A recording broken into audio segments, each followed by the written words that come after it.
खाना भी भूल जाता था मैं, तो इतना मतलब घुस जाता था मूर्ति बनाने में। कभी पिताजी बोलते थे कि बेटा रात हो गई, सो जाओ, अब क्या है क्या। जब आप छुप छुप मूर्ति बनाता है पिताजी का डरूज अकेला बनाता है या भाई बहन भी कोई आपके साथ बाकी भी रुचि एक तरीका हो? आप अलग अलग जान की मूर्तियां बनाओ, मार्बल की, मिट्टी की या धातु की, सबसे ज्यादा मुश्किल की पर काम करना है? कि मिट्टी ऐसी चीज है, वो हमको हराने की कोशिश करते हैं, लेकिन हम हारना नहीं चाहते। और मिट्टी में जान फूंकना है। खमा गणिसा राम राम, आपरो घणो घणो स्वागत है झलको मीडिया पर। मैं नंदिता आपरे साथ आज मांग साथ में मौजूद है मूर्तिकार सुनील प्रजापति जी। बाऊ जाना ला कि जो इतनी सुंदर सुंदर मूर्तियां बनाई है, एक कद्दू का बना रिया है, अंको इंस्पिरेशन है बेकुण हा किया हमेशा मूर्ति कला में काम करबा की मन में आई। सब पहले तो आपको झलको पर बहुत बहुत स्वागत है। खमा गणिसा, मेरे पिताजी बहुत बड़े मूर्तिकार थे और पद्मश्री से सम्मानित थे। मैं 10 साल की उम्र से ये काम सीख रहा हूँ पिताजी के साथ। और प्रेरणा मेरे को ऐसे मिली, जब पिताजी मूर्ति बनाते थे तो पढ़ाई भी करता था मैं। तो पिताजी बोलते थे कि बेटा तुम पढ़ाई करो, अभी मूर्तिकार में मत बनो, अभी मूर्ति लाइन में नहीं जाना, अभी तुम पढ़ाई करो, कुछ अफसर वगैरह ये बनो। मेरे पिताजी का ये सपना था, लेकिन मेरा सपना था मूर्तिकार बनने का। तो पिताजी मेरे को पढ़ाई पे फोर्स देते थे, तो मेरा पढ़ाई में बहुत कम मन लगता था। तो पीछे से मैं कुछ ना कुछ मिट्टी जो हाथ में आती थी, छोटे छोटे कुछ ना कुछ बनाता रहता था। तो पिताजी भी कभी कभी डांटते थे, तो मतलब तुम ये छोड़ो, तुम पढ़ाई में ध्यान दो ये। तो फिर कभी कभी हमको क्या करना पड़ता था, रात को छुपा के हमको काम करना पड़ता था, कुछ ना कुछ छोटा छोटा बनाता रहता था। एक दिन मैंने किसी गुरुदेव की मूर्ति बनाई, तो रात रात तक मैंने उसको बनाई। उसको बनने के बाद मैंने पिताजी को कि वहाँ जहाँ काम करते थे वहाँ रखी। तो सुबह पिताजी आए, देखे, ये बोले ये किसने बनाई ये मूर्ति, कौन है ये? तो पिताजी समझ गए, बोले ये मेरा लड़का है, इसी ने बनाई होगी। तो पिताजी फिर वो मेरी मतलब एक तरफ से वो समझने लगे कि इसमें इसका मूर्ति कला में रुचि है। तो जो ईश्वर की मर्जी है, वो मेरे कहने से कुछ नहीं होगा कि अफसर बने, ये बने। उसके बाद फिर मेरे को पिताजी बैठाते थे, फिर मूर्ति लाइन में मेरे को सिखाते थे, कभी क्या ही आँख बनाना, मुंह बनाना, होठ बनाना, बहुत सी चीज़ें टिप्स देते थे। तो साथ के साथ पढ़ाई भी करता गया और मूर्ति भी बनाता गया। तो मूर्ति बनाते बनाते कभी कभी खाना भी भूल जाता था मैं, तो इतना मतलब घुस जाता था मूर्ति बनाने में। कभी पिताजी बोलते थे कि बेटा रात हो गई, सो जाओ, अब क्या है क्या। उन्होंने मेरे को तो मूर्ति बनानी है ये। फिर भी पिताजी कुछ नहीं बोलते थे, यही प्रेरणा मिली थी मेरे को। मतलब आपने हमेशा ये मूर्ति के प्रति प्रेम हो आपको, एक कला में जानो है? बिल्कुल साहब, मेरे मूर्ति कला में बहुत रुचि थी, क्योंकि मैं मूर्ति के जरिए कुछ संदेश देना चाहता हूँ दुनिया में। क्योंकि अपन जो प्रैक्टिकली हमने क्या हुआ, इतिहास, मतलब एक इतिहास के लिए मैं खुद मूर्ति के जरिए संदेश देना चाहता हूँ। मूर्ति इस तरीके से होनी चाहिए, जैसे अब गौतम बुद्ध है, सुजाता है, गौतम बुद्ध की कहानी है, महाभारत की कहानी है। इस तरीके से मैं मूर्तियों द्वारा उसको संदेश देना चाहता हूँ दुनिया को। जब आप छुप छुप मूर्ति बनाता है पिताजी का डरूज अकेला बनाता है या भाई बहन भी कोई आपके साथ बाकी भी रुचि एक तरीका हो? उस टाइम हम बचपन में छोटे छोटे थे, तो कभी बैठ जाते थे, बातचीत करते थे, खेलते भी थे, कूदते भी थे। लेकिन मूर्ति कला में किसी को भी रुचि नहीं थी, मेरे को ही रुचि थी, तो मैं ही बनाता रहता था। जब पहली बार आपका पिताजी के सामने गुरुदेव की मूर्ति रखी, तो भी दिन आपने डांट पड़ी या भी दिन पिताजी खुश होगा? पिताजी कुछ भी नहीं बोले। तो पिताजी के मन में सवाल था कि अगर मैं इसको शाबाशी दूंगा और अभी इससे तारीफ करूंगा तो ये आसमान में चढ़ेगा।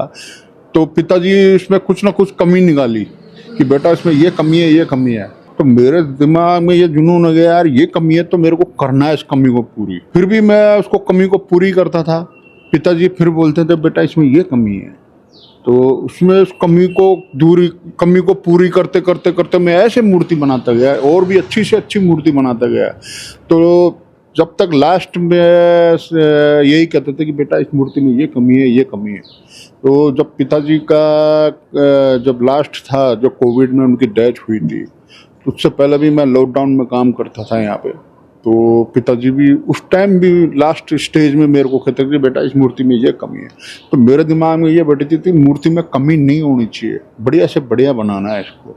तो ऐसे मैं सीखता गया और अच्छी से अच्छी मूर्ति बनाता गया और आगे भी मेरे को सीखते रहना है। आपकी रुचि ज़्यादा कौन सी मूर्ति बनाबा में, जन देवी देवता की बनाबा मायने है या फिर जो अपना नेता हा पहले का जो महान क्रांतिकारी वगैरह है? ये सभी तरह की मूर्तियां बनती है, नेता नांगल की बनती है, भगवान की बनती है, किसी पोर्ट्रेट है, दादा दादी है, तो काका काकी है, ये ऐसे लोगों की मूर्तियां बनती है। जिसमें मैं मूर्तियों में फाइबर की भी मूर्तियां बनाता हूँ, मिट्टी की भी मूर्तियां बनाता हूँ, मार्बल का भी काम करता हूँ, मेटल का भी काम करता हूँ, सब तरह की मूर्तियां बनाता हूँ। आप आजकल देखा कि जो मिट्टी मूर्तियां बनाबा का काम है वो धीरे धीरे खत्म होते जा रही है, लोग जो है तो ध्यान नहीं दे पा रहे हैं। तो भी पर कहीं लगे आपने कि आपने जो कला है बिन क्या जिंदा रख सका आप? क्योंकि ये मूर्ति कला मेरे को विरासत से मिली है और मेरे को इस विरासत को आगे चलाना है। और मूर्ति जब बनाते हैं हम तो इसमें मेहनत आना बहुत होता है। इसमें आज की जनरेशन को ये देखते हैं कि कम समय में बेनिफिट ज़्यादा, मेहनत कोई नहीं करना चाहता। ये मूर्ति कला ऐसी चीज़ है कि इसमें बहुत मेहनत मांगता है, मेहनत भी करनी पड़ती है, तपस्या भी करनी पड़ती है, लेकिन आज कोई नहीं करना चाहता। ये सब दूर ये है कि थोड़ा सा सीखा उसके बाद फिर वो अलग से करने लग जाते हैं, लेकिन वो संपूर्ण कलाकार नहीं होते। तो मैं लोगों को यही संदेश देना चाहता हूँ, सीखो तो पूरी तरीके से सीखो, क्योंकि हमको भी सिखाने में अच्छा लगे और सामने वाले को भी सीखने में अच्छा लगे। जी, आप बताएं कि आपके पापा की विरासत है जिन्हें आप आगे ले जाना चाहो, बहन जो है पद्मश्री में सम्मानित हुआ मूर्ति के लिए, तो आप चाहो कि आपके आगे भी आपकी पीढ़ी जो है आने वाली अगली आपका बच्चा वगैरह वे भी इस तरीका काम में रुचि लेवे, आप बन चाहो सिखाओ? देखिए साहब, आज की जनरेशन में पहले की जनरेशन में बहुत फर्क है, क्योंकि हम हमारे टाइम पे जो है हमने सीख लिया। आज की जनरेशन को अपन ज़बरदस्ती नहीं कर सकते, क्योंकि उनके मूड के ऊपर मन हो तो सीखे, नहीं हो तो नहीं सीखे। आज की जनरेशन ऐसी हो गई है। आपने भी बनाता देख के आपका बच्चा मिट्टी का जन चीज़ा वगैरह या दूसरी धातु वगैरह की, तो आपने पूछे इंटरेस्ट लेवे इस चीज़ में कि भाई मूर्ति क्या बने हैं, या अभी बंग को इंटरेस्ट को नहीं चीज़ के मायने? नहीं, इंटरेस्ट लेते हैं ना, ऐसी बात नहीं है, इंटरेस्ट लेते हैं। आप अलग अलग जान की मूर्तियाँ बनाओ, मार्बल की, मिट्टी की या धातु की, सब ज़्यादा मुश्किल की पर काम करना है? सबसे ज़्यादा मुश्किल मिट्टी की मूर्ति में आती है, क्योंकि मिट्टी ऐसी चीज़ है वो हमको हराने की कोशिश करता है, लेकिन हम हारना नहीं चाहते। और मिट्टी में जान फूंकना है, जब जाके वो हमसे हारती है, जब जाके वो मूर्ति। और सब इजी कौन सी है जिम कम मतलब इस वक्त लगे इजीली शेप दे पाओ? सबसे इजी है मार्बल, सबसे इजी मार्बल मूर्ति है, और सबसे हार्ड मूर्ति बनाना मिट्टी का है। मिट्टी की मूर्ति बनाओ जो कत्तो कहीं टाइम लग जावे, या फिर इनको भी कदे टास्क रहे कि एक मूर्ति है बिन आप बीच में रोक नहीं सको, लगातार बिन बना के रखनी पड़े, या कि एक दिन आधो बना ली फिर अगले दिन? इसमें क्या होता है, मौसम के अकॉर्डिंग हमारे को देखना पड़ता है। अब भरी गर्मी है, 45-50 की गर्मी में उस मिट्टी को मूर्ति हम बनाते हैं तो उसको 2 दिन में 3 दिन में जल्दी से जल्दी तैयार करनी पड़ती है, ताकि वो फटे नहीं, खराब नहीं हो। एक आता है बरसात के मौसम में, उसमें आराम से मतलब मिट्टी में नमी रहती है, उसको 4 दिन 5 दिन में आराम से उसको बना सकते हैं। एक आता है सर्दी, सबसे अच्छा मौसम मानता हूँ मैं। सर्दी में अगर आप उसको बना भी लेते हो ना, उसको खुला भी छोड़ दो तो वो इतनी जल्दी ड्राई नहीं होती है और न फटती है। इसमें हमारे को सबसे ज़्यादा मुश्किल आती है गर्मियों के दिनों में, इसमें हमको पंखा भी नहीं चलाना पड़ता है। एक दिन आप आधी मूर्ति बना ली, अगले दिन बट वापस शुरू करो तो जॉइंट जो रहे बामा ने वापस जोड़बा में कुछ दिक्कत आवे? वो उसको हमको तराई करनी पड़ती है बराबर, हर 1 घंटे में पानी से तराई करनी पड़ती है, ताकि मिट्टी में नमी रहे। अभी सुनील जी के साथ एक बार विजिट करा कि कौन कौन सी मूर्ति बनाई, और सब पहली तो मैं बा मूर्ति देख बचाऊं जी के लिए आपका पिताजी ने पद्मश्री नवाजा गया है। वो पापा जी की बनाई हुई बहुत वर्ल्ड लेवल की प्रसिद्ध मूर्ति है, अर्जुन की बनी ठनी। और उसके बाद ये है जोगी बाबा। आपने खुद की अभी तक की बेस्ट मूर्ति कौन सी लगे जो आप ये लगे कि अब मैं मतलब हमारी पूरी जी जान लगा दी मायने?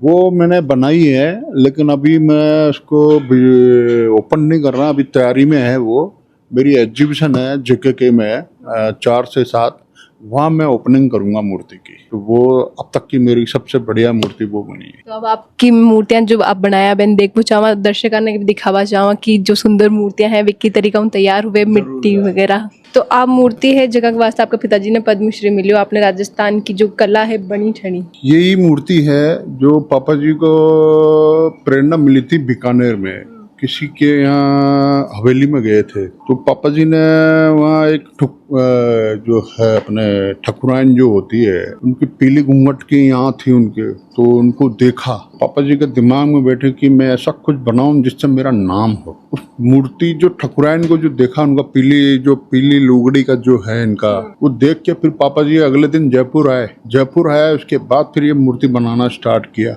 उसके बाद फिर ये जो पापा जी के गुरु थे वो देख के खुश हुए, तो बोले कि अर्जुन ये दिन ये तुम्हारा नाम करेगी। जब से लेके आज तक ये नाम ही चल रही है और अभी भी बहुत चल रहा है। मार्केट में इसकी बहुत कॉपीराइट होती है, लोगों ने करोड़ों रुपए कमाए हैं, अभी भी ये चल रही है, इसकी कॉपी हो रही है मार्केट में। इसी मूर्ति के जरिए पापा जी को पद्मश्री मिला है। कौन से साल की बात है? ये है सन 1990 की बात है। ये अभी टाइम तो फोटो वगैरह भी कोने, तो बस सिर्फ दिमाग में बंद देखिए, दिमाग में फिट हो और बन वापस मूर्ति के रूप में उतार दिया। यहाँ पे मूर्ति में ऐसा कई चीज मूर्ति बना रही हो अभी ये हमने मिट्टी का मॉडल बनाया था, जो ऐसे हाथ करते हुए हैं, ऐसी मूर्ति बनी? हाँ, ऐसी मूर्ति बनाई थी।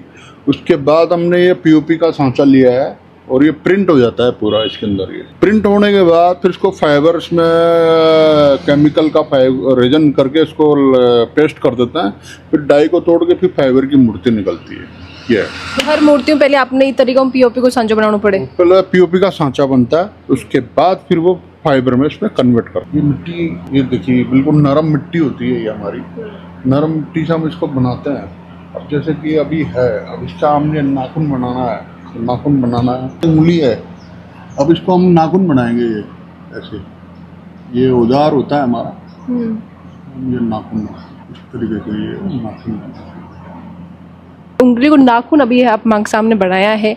इस तरीका में अलग अलग औजार काम में लेवे, अलग अलग औजार होते हैं। आँख के अलग होते हैं, उंगलियों के अलग होते हैं, होठ के अलग होते हैं, सबके अलग अलग औजार होते हैं। ये मूर्ति पापा जी की जब डेथ हो गई, मेरी बहुत इच्छा थी मैं एक दिन पापा जी की मूर्ति बनाऊं, लेकिन वो सपना ही रह गया है। और पापा जी की डेथ हो गई थी, कोविड में उनकी डेथ हुई थी। डेथ होने के बाद साल भर बाद मैंने देखा कि मूर्ति तो बनानी है, तब फिर मैंने ये मूर्ति बनाई फिर पापा जी। श्री का है, और जो मफलर हैं, जैकेट जैसे पहनते थे, कुर्ते, शूज वगैरह, जो उनकी जो चीजें थी ना, वो सब मैंने मूर्ति में उतारी है। तो आज में आपने मिलाया सुनील प्रजापति जी, जो कि एक मूर्ति कलाकार है। आगे अलग अलग मूर्तियां भी आपने दिखाई ही। आपने आगे बनाई मूर्तियां कियान की काई लगी है? वीडियो को देख और भी मैंने कमेंट कर जरूर बताई जो। साथ ही वीडियो ने ज्यादा से ज्यादा लाइक करो, शेयर करो और बनाए रखो झलको बराबर प्यार और विश्वास। यूं ही खमा गणिसाल, राम राम।